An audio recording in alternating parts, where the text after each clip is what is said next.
At this time, I'd like to welcome Ashley Hatch, who will be presenting QoS at Meta and one way it went wrong. Ashley is a network engineer at Meta and is coming to us today from the Bay Area. This is Ashley's first time presenting at NANOG, and it's a pleasure to have you on stage here. Welcome, Ashley. Here. Thanks.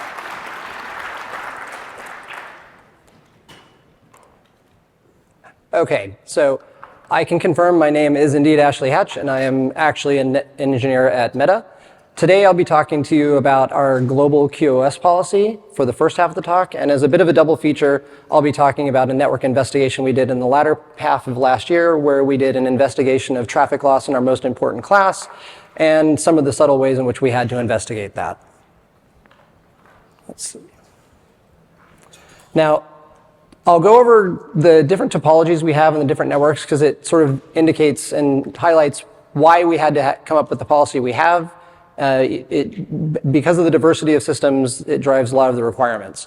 Now, I'll talk about some of the demands and requirements of the system and the business on why we developed our policy and then the ultimate resolution of that policy, and then the results and lessons learned that maybe could be applicable to other networks.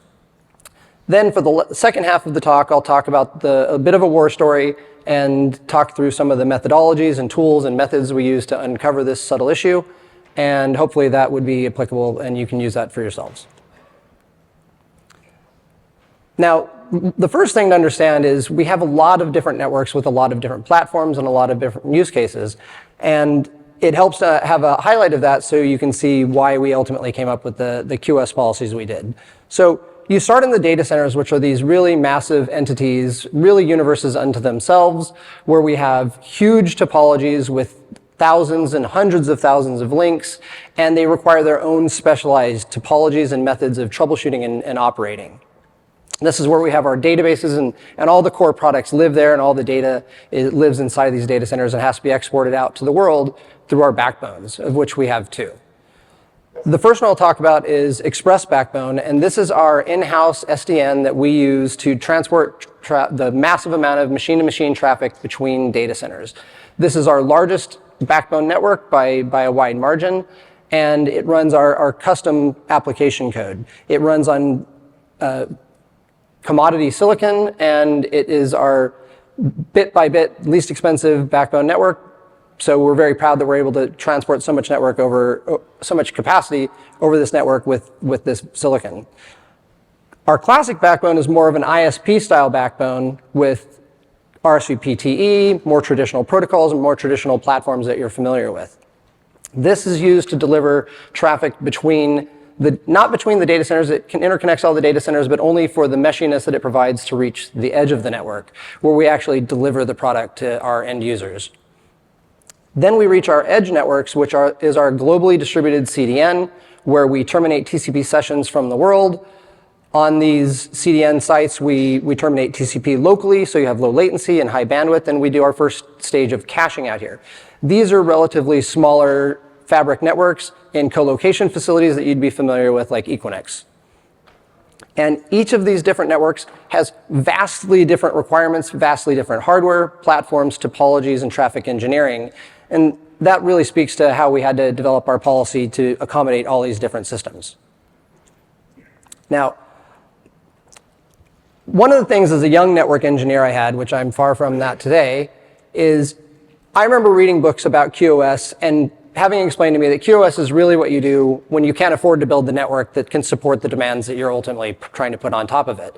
And while it is true we want to build our network to have enough capacity to handle all of our demands, including failures, including upgrades, for now and into the future, and we try very hard to build ahead of that, and we're very successful at that. We have a long pipeline of building our hardware and our long haul paths well in advance of when we need them, but there are realities that we have to face where we have to be sure that we have, even if we want to build out a fiber route, and it might take us a year, sometimes it turns out to take a year and a half instead of a year, and we can fall behind in certain circumstances.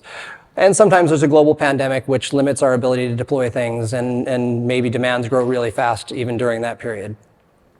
So there's also a question of sometimes we have demands. Our services can grow at a rate which we don't plan for. Sometimes we have optimistic plans that are exceeded, and an existing service can grow very rapidly and put serious taxes on the network. We can also get into situations where we have a new product which we haven't seen the real bits on the network, and we have to find out that when it takes off, it was 10 times bigger than we expected. That's a happy problem to have, but it can pose challenges for the network. Obviously, we try to plan for failures. We know that we plan to have so many paths out of a data center that could be impacted by whatever type of event, such as a weather event or a squirrel climbing a tree and eating a fiber. Anyone that runs any aerial fiber networks in the world has had that happen. We put capsaicin on it and shields, but they still get through. They're very tenacious. We have people shoot at fibers. We have trees fall down on fibers. And there's all sorts of reasons why devices fail or routes fail. And while we plan for that, sometimes statistically you're going to get into a situation where you lose more capacity than you've planned for. And when you're going to do an upgrade to the next generation hardware so that you have more capacity, while you're doing that, generally you're going to have to take that hardware offline to recover the space and power that it provides if you're in a power and space constrained situation. So you take the old hardware offline, you lose that capacity for the duration of the upgrade, and while you're bringing the new hardware up, you're in a compromised state. And all of these three things can happen at the same time, and you get into congestion situations which you have to handle. So we do our best, but we are constrained by reality. Now, there's a lot of things that go in. Obviously, the QoS policy we have today isn't the ultimate QoS policy we had years ago, and we had to reach here through a bit of a journey. So one of the things inside of Meta that's important is we have a lot of trust in our engineers to make the right decisions for the company. And when you go back to the very early years, pretty much any service that came online said, hey, give yourself the priority that you found that you need to make sure you deliver the service. And the very earliest QoS policies were everyone was in network control. There was one queue, it was the most important queue, and everything got delivered because everything was the most important. That did work for many years, but we had to evolve into more sophisticated systems. And even prior to the current QoS system, what ultimately happened is through self-prioritization, different service owners were pretty much 90% all critical. And one problem with critical systems is if everything's critical, then nothing is critical. So we had to revisit that philosophy. Then you go to the next stage where, okay, everyone's going to go to a committee and we're going to take the technical and business leads and say, how do we prioritize traffic across all of our services and make sure that we're differentiating it heavily and protecting the most important things. Now, that's well and good, but unfortunately, when you have a lot of really important people in a meeting, they can still come back and say, we need to carve out a special use case for this important service. And if you have lots of different services running on your network, this just creates a proliferation of policies that can be hard to maintain. We also have a general problem that we've been around for a long time. We have a lot of different networks with a lot of different requirements, and we have different chipsets, we have different platforms, and we have different generations. And the policy has to be re-implemented on each of these so that we can have an end-to-end treatment that everyone can understand. Now, after you go down below the platforms, you still have to configure those platforms. You have to say, how many buffers do I have? How many different queue categories do I have? And how do I carve the memory? And how do I do the weighted round robin weights? And this is problematic because particularly when you have a huge set of devices and lots of different verticals to handle, you get into the situation where you have to be in a constant iteration cycle of tuning these and carving these and recarving them. And it's really an endless rat race that you can never finish.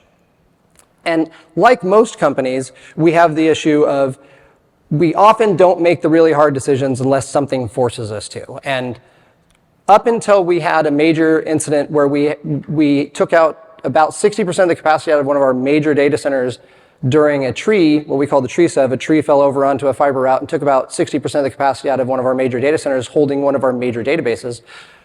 We had trouble getting that database out, and if something had further happened that had congested that or cut the data center off, we could have been in a bad situation. We made heroic efforts and we were able to recover the system and we skated through, but it did advise that we had to make some hard decisions and tell people no to move on to the next generation of QoS policy. This isn't unique to Meta, this isn't unique to this situation, but it is a truth that the business often doesn't listen until pain has been realized. Now, At the end of the day, we're trying to come up with something that meets everyone's needs everywhere under all situations. So again, we have our different topologies. Even the data center has different topologies over different generations of when we implemented it. We have older data centers and newer data centers with older and newer chipsets. Even inside of the backbones, we have multiple generations of hardware. And then we have to deal with how our traffic demand is going to be met for today's use cases that evolve, brand new use cases. For example, of course, everyone is familiar with AI in the current era, and AI demands are brand new to us, and they grow very quickly, and they have their own new requirements. And our policy has to be able to handle all of these different situations. And we also have different traffic engineering paradigms. We have BGP traffic engineering paradigms, MPLS traffic engineering paradigms, SDN, centralized and distributed, and the policy has to be workable for all of these different scenarios. And lastly, each of these groups is run by different people with different expertises. Some people know data center chipsets, some people know backbone chipsets, and some people know edge chipsets and edge topologies. So this has to be something that all of the network engineers across the org can sit down at a table and agree on and push forward in a unified fashion. So one of the things I think becomes obvious is this can't be complicated. This can't be something where we have hugely artisanal, specialized configuration on systems down to each top of rack and aggregation switch and backbone router. We need something unified that can be understood by the business and the engineers in each of the verticals. So the first aspect of that I would say is we've migrated most of our layers to using strict stacked priorities, which means that every queue is 100% above the queue below it. So if I have everything in network control, I guarantee that I'll deliver that before the next thing beneath that, and it goes all the way down to the bottom. And we do that strictly in the backbone, which is a group I more represent, though we do use weighted round robin as we get closer to the terminal server, because we don't want to starve out systems near a rack, because noisy neighbors, which is the term we use, can contaminate local neighbors and cause undue stress on services that we don't actually plan. And having some congestion in a local rack for a critical service is okay, but we don't want global congestion for our critical services. When we do weighted round robin, we still weight it very heavily. If you use weighted round robin, you can make it so heavily weighted that you eventually approximate strict priority. You can give the highest queues 99% and the lowest queues 1%, and you're essentially treating it like a stepping stone to reaching strict priority, which is how we reached it in the backbone. We really had to put our foot down and say, we're not going to be recarving queues every 6 months or every 3 months or every time we have an incident, because this is unsustainable. It can take, as long as it takes to deploy the change, is how long it takes before we need the next change, and it's a never-ending cycle. We've been doing this forever, but we do have a trust model because we own every rack and every server and every switch from end to end, from data center to data center. We have a trust model that the servers emit packets with the DSCP or traffic class marking, and we trust that from end to end, and we don't remark it as it goes through the network. Unless someone's clever and tries to put themselves in network control, and then we put them in best effort. But that's a special case. We lastly have a centralized service database where we've brought everything into a system that when packets come online, when a service wants to put traffic onto the network, it will refer to a central database, get its appropriate marking as defined by the business, and proceed based on that. And the business owner doesn't have to write that in their TCP code. And I'll talk about that in a specific slide. So we came up with what we call the Olympic QoS, and you'll have to forgive the analogy. We needed more metals than 3, so we had gold, silver, and bronze, which is something people can instinctively understand the priorities of those as a mnemonic to say to a business owner, you're in the really important class, you should feel you're in gold, you should feel very good about yourself. We had to add platinum because we needed another queue that's above even our gold queue. And network control just doesn't fit the analogy at all, but we don't tell service owners about that one. That one's for us network engineers. So if we go down the strict priority queue as listed, obviously we have to have network control where we have our IGPs and BGP. We run ISIS in this classic backbone, and we run OpenR in the express backbone. And we have to make sure we deliver that, because if we can't deliver the network topology, it doesn't matter what people need their SQL database synced because they're not going to be able to get anywhere. So that's obviously a very tiny fraction of the network. We never drop those under any circumstance. Then we reach our platinum queue, which is what we call our platform control plane. This is the databases that do service discovery and are core to everything beneath them. If these services don't work, WhatsApp, Instagram, Messenger, Facebook can't run anyway. And this is only allowed to grow to a very small fraction of the network because, again, if we allow this class to grow very large and we monitor this, then we're going to get into a situation where we can't guarantee its delivery. We try to provide, except for in the most extreme circumstances, loss-free delivery of this class. You get into gold, which is where the actual applications live, the databases and services that get delivered out to the edge from all of our different product suites. And this constitutes maybe 40% of the network, and I don't have the numbers off, strict, but it's a smaller percentage, but it's not huge, and it's relatively stable. These are how we deliver the service, and then you get down into silver, you get database support systems and ancillary systems, until you get down into bronze, which are backups and synchronization between systems.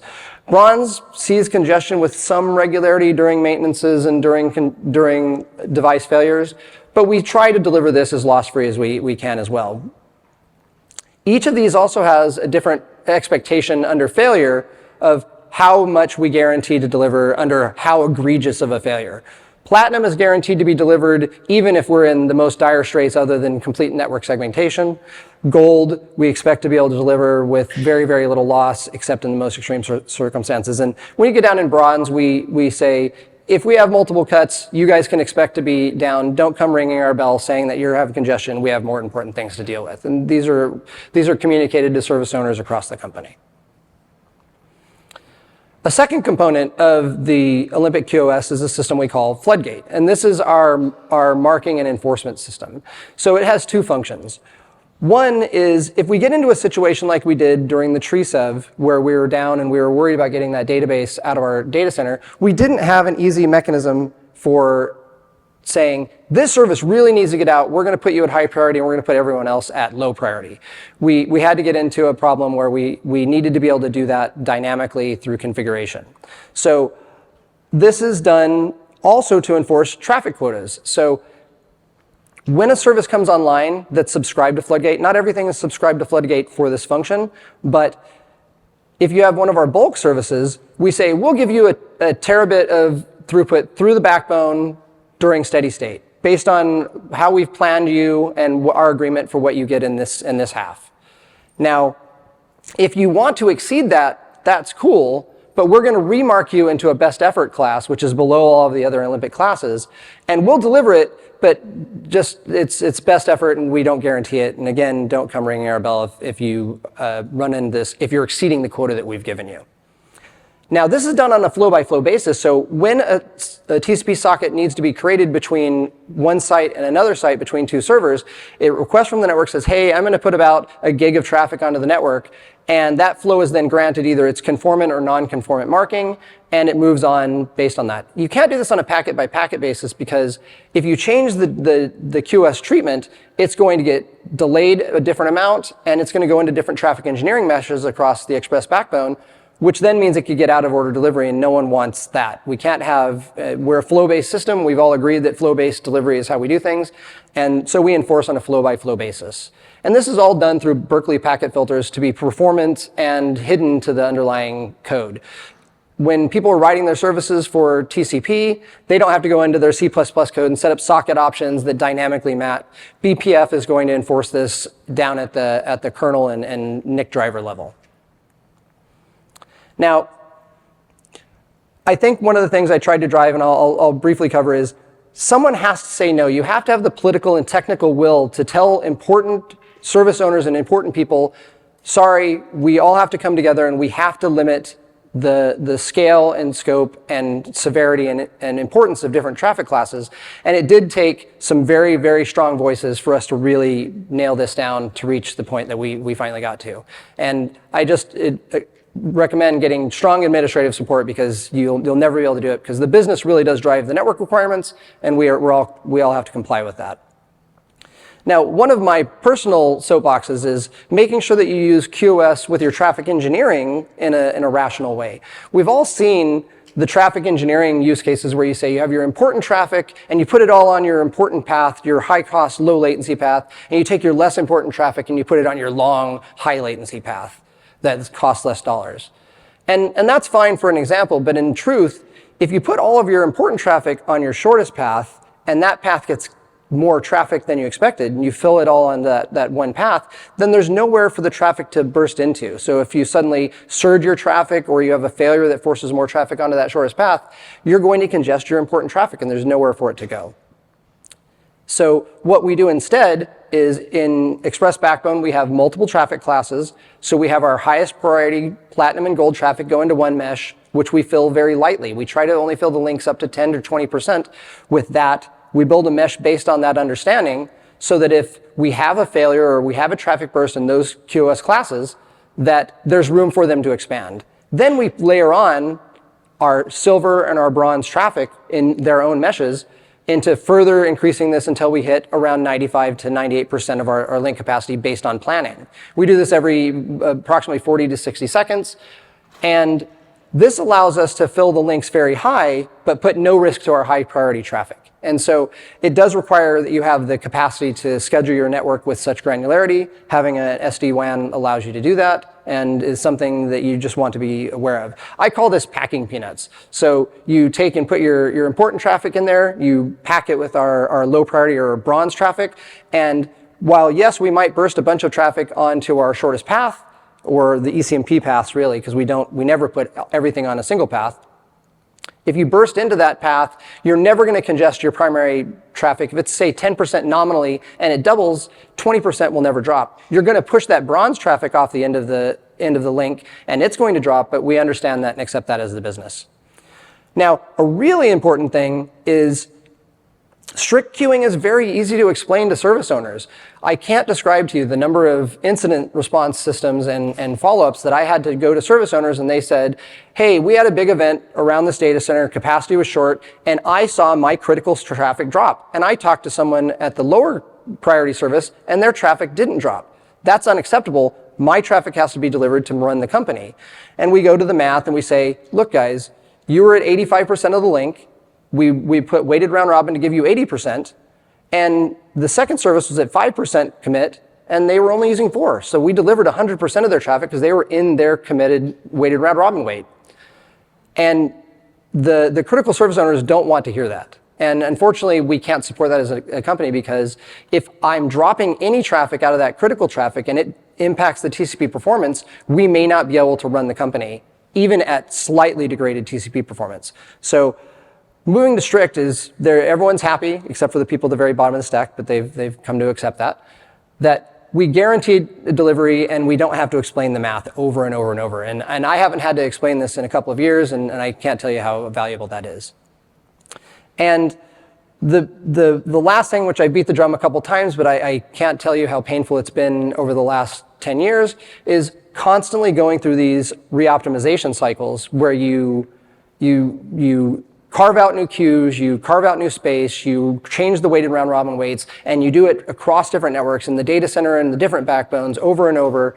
And by relieving the engineers from this constant re-optimization cycle, it's allowed us to work on other more interesting things that have been able to provide value to the company. Now, the result is, at the end of the day, we've had extremely good results with this, particularly for our platinum class, because it is at the very top, and we never drop platinum traffic. We almost never drop platinum traffic. And there's reasons for that are beyond congestion. So the caveat I would say is, we never drop platinum traffic for congestion purposes. It's very hard for the network to produce enough traffic that even without traffic engineering on the shortest paths, we should be able to deliver this traffic. But there are situations where when a link is cut, you have to think about, we have a global network that spans very long optical hops. And if you cut a 300-kilometer long fiber path, there's going to be packets floating out of the other end of that fiber as photons, and they're not getting delivered anywhere. And just as an interesting mathematical note, if you have a 300-kilometer fiber with 200 gig modulation across 80 channels of WDM, you're carrying gigabytes of data on that fiber, and they're coming out of the other side of that as photons, and they don't go anywhere. So of course we have to drop those packets. There's no replication, there's no backup of those packets. So those get lost, and that's indiscriminate. There's a minor amount that's going to be in the output FIFOs or your routers.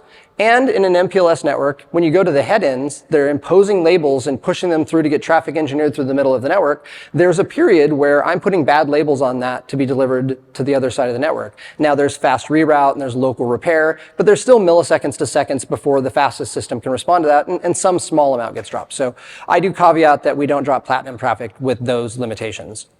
I beat the drum already. We really try not to beat on our queue tuning.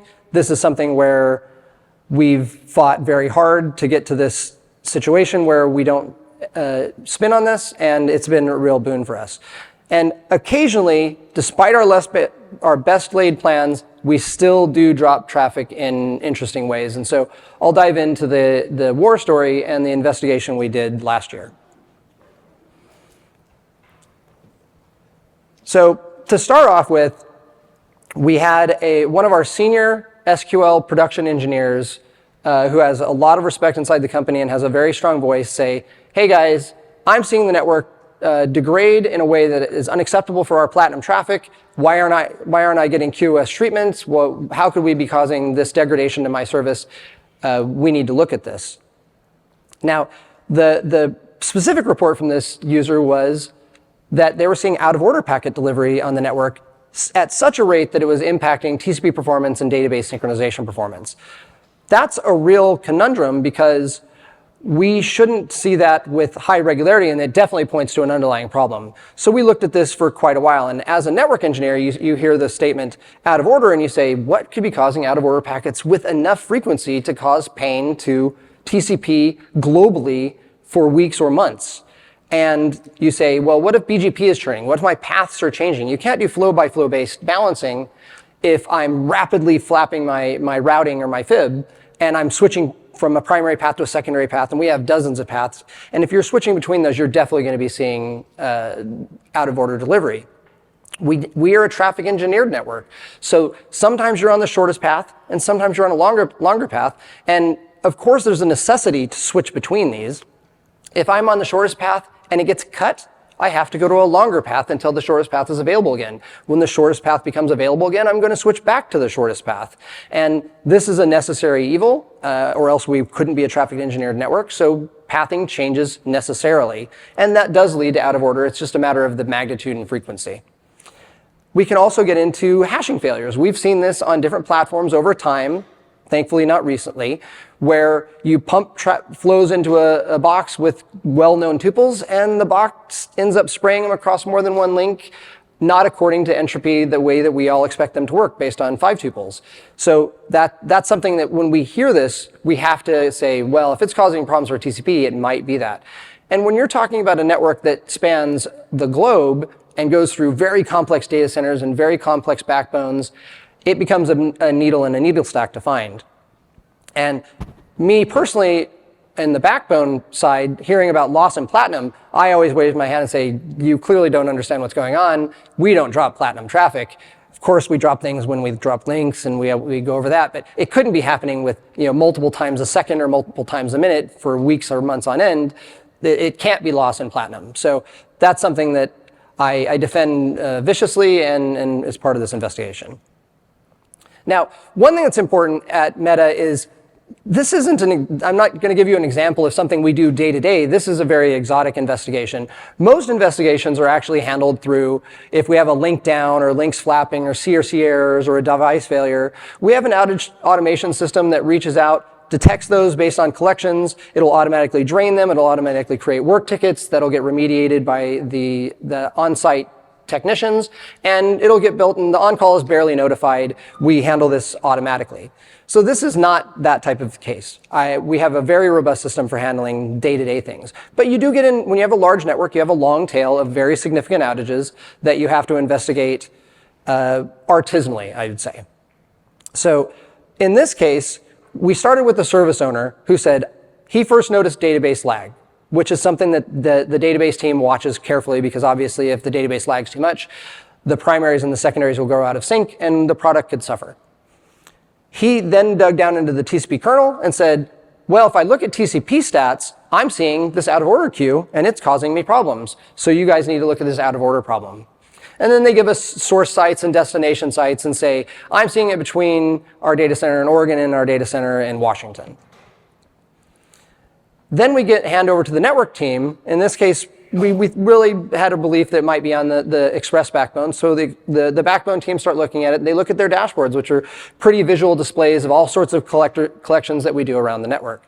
This could be VOQ drops, it could be link flaps, it could be CRC errors, it could be device downs, it could be also NetNORAD data, which is our server-to-server pinging and monitoring system. This is something that's been open sourced. You can find this on Google, and it's a system for pinging from one server to another server in a distributed fashion to get really granular data between different sites, different racks, different clusters, different metros, and depending on how you aggregate the data, you can carve it up in a lot of different ways.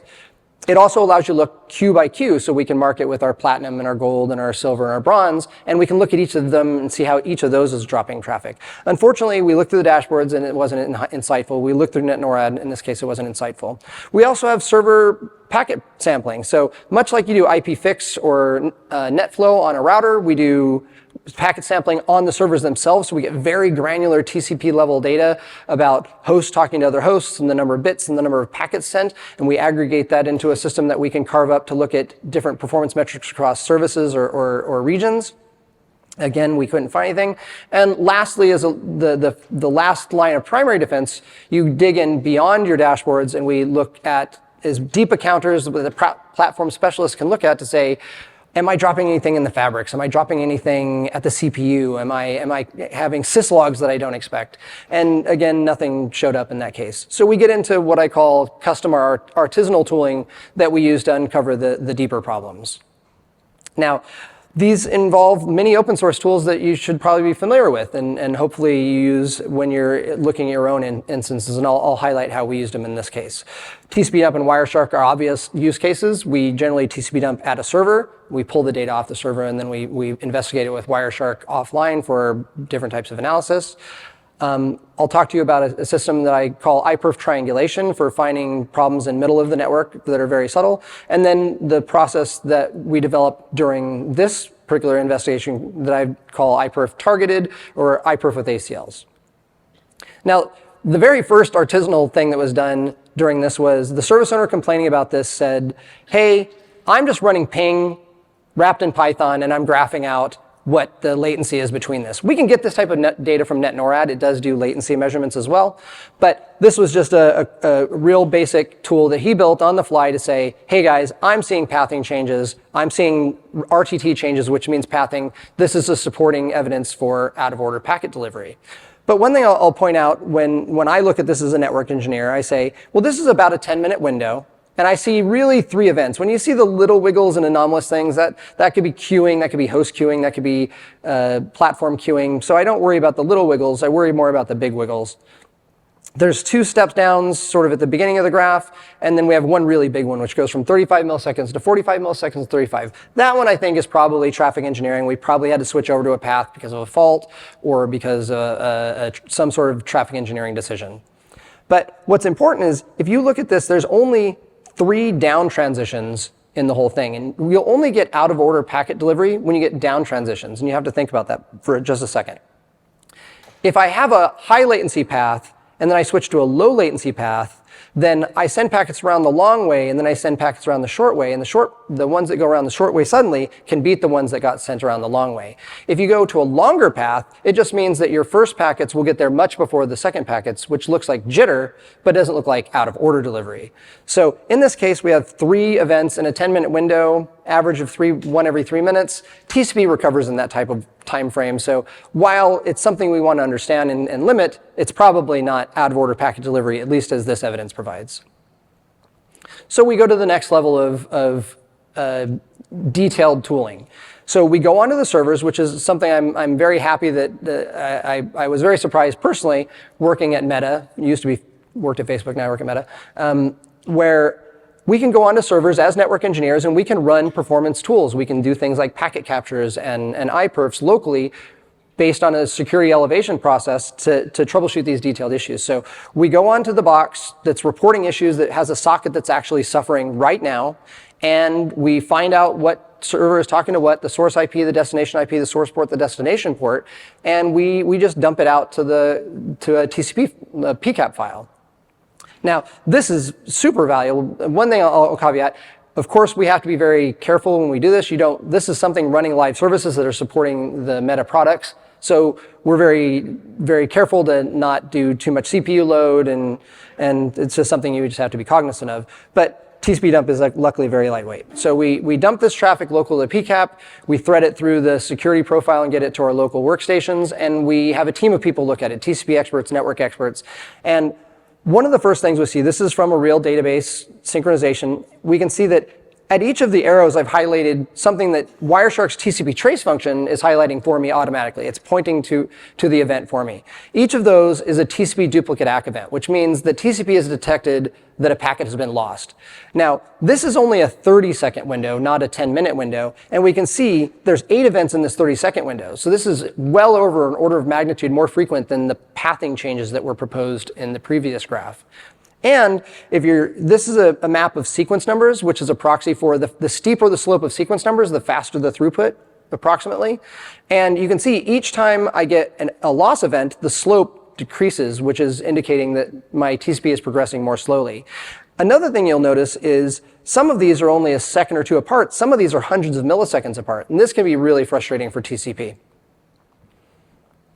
Now, this is from the same server over another scan, another TCP dump, and this is a throughput graph. So if you look at the right-hand side, we're ranging from about 20 meg at the bottom of the graph to about 200 meg at the top of the graph. We really need to do hundreds of megs of delivery to deliver this SQL database synchronization without falling behind. And in this system, we can see the average is somewhere around 30 megabits. We spike up to as high as 150 megabits for just a brief moment. But you can see TCP is incredibly frustrated. Each of those sharp downward ticks is a TCP loss event, which is frustrating progression of TCP and stopping it from hitting its maximum bandwidth. So this is the kind of thing where we go, this is a problem. We, as the network engineers, have to find out the source of this. Now, this could be host level drops. This could be data center level drops. This could be backbone or NIC. There's all sorts of places it could be, and we have to bring all of our tools to find out what the source of this loss is. So another soapbox. I have a lot of soapboxes. When you talk about out of order queuing, I recommend looking at this specific error, this specific counter on your boxes and turning it into telemetry if you can, because this does tell you a lot about the performance of TCP generically on the box, not on a flow-by-flow basis, but as a platform. And if you look at the TCP OFO queue, it's the kernel saying, I saw packets come in out of order, and that's causing TCP frustration. But what the out of order queue doesn't mean necessarily pathing. It just means that I saw a gap in a sequence number. So I'll give 2 cases. First, you start with a delayed delivery where you have sequence numbers 10, 11, and 12 come into your network, into your receive buffer. There's a gap, and I see 14. So there's immediately an out of order counter that says, I've gotten an out of order packet because 14 doesn't come after 12. Then 15 comes in, and 13 just shows up on its own, and I proceed without sending a duplicate ACK. That was a pathing issue because somehow 13 got held up in a queue or got sent down a longer path, and it reached after packets 14 and 15. But you get into a different situation when you have a lost packet where you get 10, 11, 12 again. You see the same exact gap. You go 14, 15, 16 because they were already in flight from the sender. I go, that's too big of a gap. I'm going to send a selective ACK. I'm going to ask the sender to resend me packet 13. Packet 13 gets sent, but I receive 17, 18, 19 because they're the next in the sequence, and again, they were already in flight. And packet 13 shows up as a retransmit, and TCP proceeds. It's going to back off its receive window, and it's going to slowly ramp up, or quickly ramp up, depending on your algorithm, and proceed. But this, if you actually research this particular queue on the internet, people report this exact problem. You have to be aware that this could be caused by loss or it could be caused by pathing, and you have to use something like a TCP dump to decide which of those is true. So I'll go into what I call iperf triangulation. And this is a process I've used at Meta. I think first time I used it was called Facebook. But when I did this, I developed this process for finding the problems that were too fine-grained for our normal tooling to find, and they're also too heavyweight. This isn't something that you could run on millions of servers all the time because it uses a lot of CPU, it does a lot of packet generation, and it would be too heavy to run all the time, so we use it only in critical failures. So iPerf is an open source tool that lets you do traffic generation and inspection between any two hosts. They could be in the same rack or they could be across the world. And it's really powerful because it can do a couple things. One is I can choose to do it in TCP or UDP mode, which lets me challenge TCP algorithms, or I can do it in UDP, which allows me to do it where I just send a definite packet rate and a definite number of packets, and it's unidirectional. I don't worry about reply packets. So I like to do it loss investigations unidirectionally because traffic loss is a unidirectional phenomenon. Even if there's traffic loss in both directions, you have to inspect it in one direction, troubleshoot that, and then inspect it in the other direction and troubleshoot that. So generally, we'll find that there's traffic loss in one direction preferentially. You can also spray a lot of entropy. So you can say, I want to do 128 of these, and it'll vary the source port so that you get different tuples, different source port, source IP, destination IP, and you get it's only a 4 tuple because I'm not changing the protocol, but UDP is the fifth part of the tuple. So I can say, I'm going to mark myself, so I'm the platinum traffic, because I want to make sure I go on the platinum traffic engineering. I want to make sure I get the platinum traffic queuing. And you can see here that I'm getting the source ports and destination ports, source IP and destination IP, which I can use later to do my triangulation. Now, after I've run my scan, and I want to do something like a 10-second scan because traffic engineering happens on, say, an order of a minute scale. If I'm doing it over 20 minutes, I'm probably going to sample multiple paths, so I want to do this quickly. So I want to find a problem and investigate it inside of a traffic engineering cycle to the degree I can. And what you do is you're going to see a report of each of the flows that say how many packets were sent and how many packets were lost, how many packets does the sender and the receiver perceive. And in this case, there are none, but you find the ones where there actually is loss. They have an associated ID, and then you can say, okay, ID 5, ID 13, ID 75, those were lossy tuples, and I can use those in my triangulation in the next stop. We also have the situation where this UDP mode will tell you if you had out-of-order packets. And we ran hundreds of these scans during the investigation, and really only in a handful did we see out-of-order events, which is further belief that pathing changes were not the primary contributor. So the last step of iPerf triangulation is you take your lossy flows, you find out their source IPs and destination IPs and source ports and destination IP ports, and you trace route those using UDP mode and trace route to match the 5 tuple. And you're not doing this to detect loss, you're just doing this to suss out the path. So we trace route each one, we get a list of nodes and links, and if we have 5 or 6 or 10 or 100 of these, we can post-process it to look for commonalities in the path. And as I mentioned, I've used this to uncover several very deeply rooted problems in the past. I can find there's a common link or a common device or a common metro or a common layer or even a common data center and say it's definitely here. We need to put our microscope or a magnifying glass on that. Now, I don't do this by hand. This is just to show the process. This is all wrapped up by Squeeze to say, I execute it and it spits it out the other side. But this is the kind of cookbook for how to do this. So what's the result of all of this?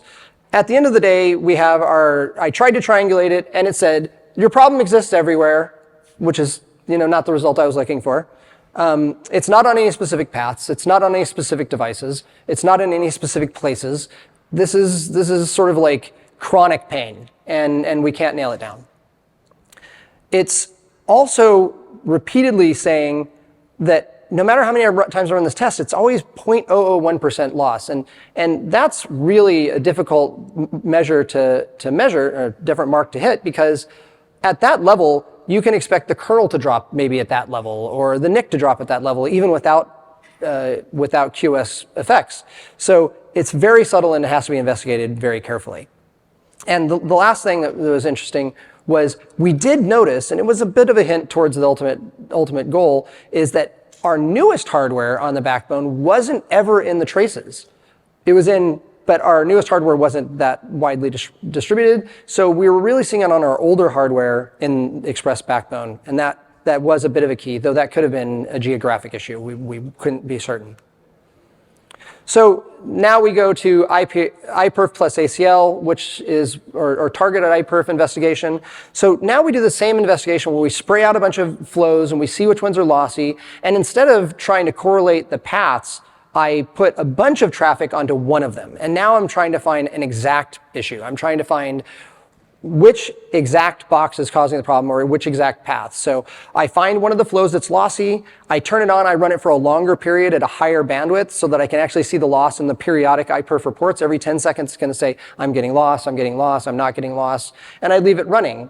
And I put an ACL in the middle of the network that checks this source IP to this destination IP on this range of ports, and I use the counting capacity of the hardware to say how many packets are being lost or forwarded according to this. And I can look hop by hop to see where it's being delivered and where it's not being delivered. And this looks a little bit like this. So if I started my traffic at my source on the right, on R1, I have sort of this north path, this central path, and this southern path which I could traverse. I put the ACL on everything on the globe, and I'll tell you, I wonder how many network engineers have ever put ACLs on systems. It is very hair-raising to put an ACL that could drop all traffic in the whole globe for a multi-billion-dollar company that never becomes comfortable. But it was necessary for this case, so we implement the ACL, which is monitoring this specific source port. It's not a drop ACL, it's just there for purpose of counting, and don't forget that IP permit any at the end so that everything else gets through.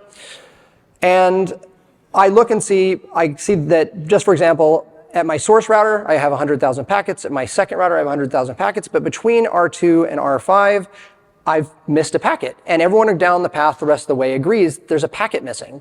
And this was the smoking gun that got us to the final resolution. But there was one caveat. On the platform, as configured, I wasn't able to do egress ACL checking. So I couldn't see that a packet came in R2 and wasn't able to leave R2. So I could only say that between R2 and R5's input interface that a packet is missing. So I go to the optical team and I say, hey guys, this is going to be tough, but we're dropping about we're dropping 0.001% in platinum, which means 0.00001% of all traffic. Could you guys go find that in the optical network? Just I need you to look really hard there. So we ask them, but it's still much better than saying look everywhere all at once. So we say, I know it's on this path, but on this interface between these two devices. And we go with our most senior platform experts and we say, let's look at R2. I think there's a chance that packets aren't getting across R2 from the input interface to the output interface. Let's dig into that deeply. So as soon as we did this, within 20 minutes, we were able to find the source of the problem. And this came from looking not from the broad, but to the specific. And we had one of our most senior network engineers in Dublin went into this, and he's a platform expert on this system, and he immediately found a counter that we had not been monitoring that says that we're hitting VOQ egress drops. Now, for platform-aware people, VOQ egress drops are not something you should ever see. That's the point of VOQ. You don't egress drop, you ingress drop. And that was a real eye-awakening moment. And ultimately, since we're getting to the end of the talk, we had to understand that the egress scheduler takes packets from its egress buffer and puts them into egress FIFO to be sent out on the wire. But it also has to tell the ingress buffers, I need you to send me packets so that I stay full. So before it is completely emptied out, it makes grants to the ingress buffers to send in. That's fine as long as it egresses all the packets before the ingress buffers get in. The problem was we actually only had about 98 gigs of available capacity on our 100 gig links for the egress buffer to use. So the egress buffer would say, hey, ingress buffers, send me 10 packets. I'll have room for them by the time they get here. But when it got there, it had only drained 9 of the packets. This is not to scale. And one of the packets that got sent across the fabric would get dropped. Ultimately, this came down to the fact that we are a MACsec network and Express backbone. And on this specific platform, MACsec is implemented after the ASIC pipeline, which means that the egress scheduler has scheduled it for all the MPLS labels and the Ethernet overhead, and it knows down to the bit level how much it can egress.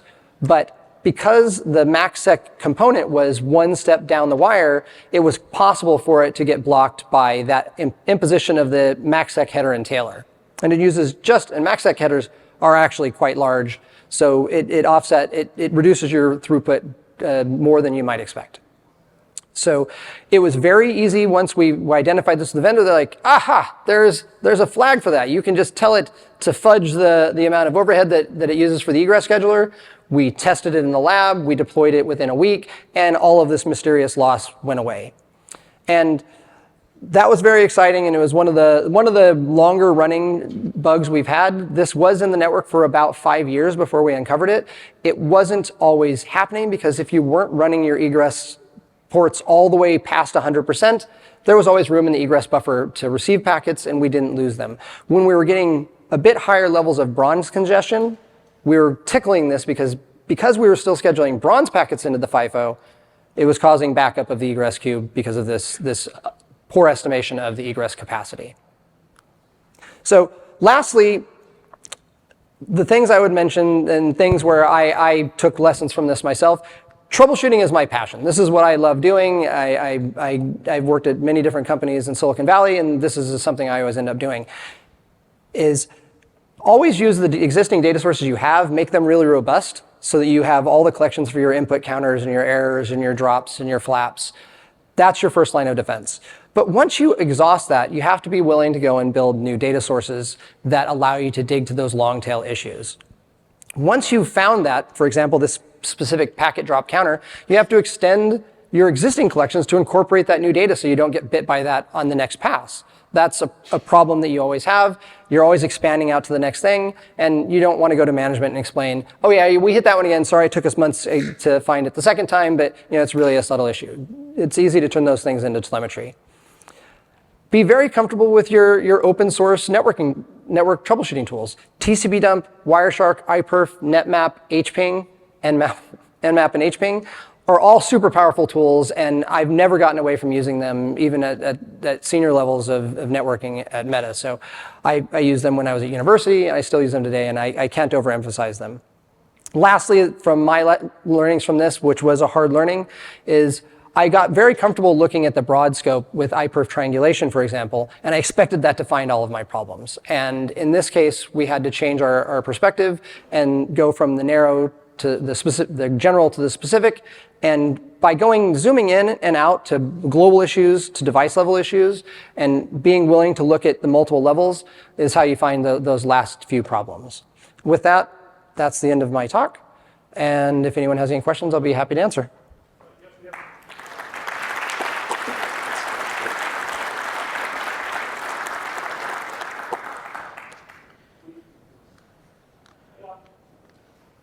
Ken, the mic. We have an online question from Mauricio Rojas. What tech do you use in your Express backbone for transport, and how do you do traffic engineering in your Express backbone? So that's its own conference or talk, but Express Backbone has a homegrown SD-WAN segment routing based traffic engineering where we collect from the network every minute to find out what the demands are for all the different traffic classes. Then we build a mesh dynamically where we, through a central controller, program all the head-ins and all the midpoints on approximately a minute cadence. It's faster than that, but it changes. So that we're always building new meshes, and we have this differentiated traffic engineering per class. Okay, well, thank you very much. Thanks again.